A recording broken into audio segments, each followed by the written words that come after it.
Bangladesh bank order এবং banking regulation যেটা আছে এই দুটোকেই আমরা ব্যাংক কোম্পানি অ্যাক্ট এই দুটোকেই আমরা রিভিউ করতে যাচ্ছি এবং এটাকে আমরা আপডেট করব, মডার্নাইজ করব। আমরা বিদেশি সহায়তাও চাচ্ছি, আমরা নিজেরা কাজ করব এটা নিয়ে। প্রতিটা ধারাকে আমরা আবার যাচাই করে দেখব যে তার প্রয়োজনীয়তা এবং বর্তমান প্রেক্ষাপটে কতখানি সেটা কার্যকর ভূমিকা রাখছে সেটা আমরা দেখব। যেমন আমরা বলি এই 2% রুল এটা কি রাখা দরকার আছে কি না সেটা আমাদের দেখতে হবে। 2 নম্বর হচ্ছে নাম্বার অফ ডাইরেক্টরস, এটা কি 20 জন রাখার দরকার আছে কি না সেটা আমাদের ভাবতে হবে। 3 নম্বর হলো যে আমাদের ইন্ডিপেন্ডেন্ট ডাইরেক্টরের সংখ্যা আমি ব্যক্তিগতভাবে মনে করি যে 50% হওয়া উচিত, অর্ধেক। সেটা আমরা চেষ্টা করব সেটাকে নিয়ে আসতে।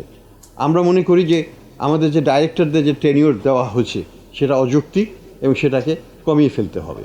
ইন্টারন্যাশনাল যেটা প্র্যাকটিস সেটাকে আমাদের এখানে নিয়ে আসতে হবে। তো অনেক ধরনের সংস্কার আমরা চিন্তা করেছি, সেগুলোকে আমরা একসাথে ব্যাংক কোম্পানি অ্যাক্ট এবং ব্যাংকিং রেগুলেশনের মধ্যে আমরা নিয়ে এসে আমরা সেগুলোকে বাস্তবায়ন করব বলে আশাবাদী।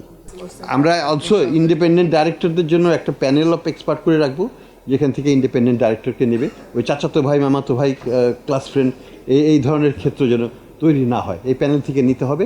আনলেস তারা খুব খ্যাতনামা কাউকে নিয়ে আসে, যাকে অবশ্যই আমরা গ্রহণ করব, প্রস্তাব করতে পারেন। কিন্তু ওই এখন যে পলিসিতে ইন্ডিপেন্ডেন্ট ডাইরেক্টর নেওয়া হয় সেটাকে আমরা কার্যকর করতে দেবো না ভবিষ্যতে। বাট এগুলো আইনগত প্রক্রিয়ার মাধ্যমে না করলে তো হবে না। এটা তো আমি একদিনে কলমের খোঁচায় করতে পারবো না, এবং অনেক চেঞ্জ আসতে হবে।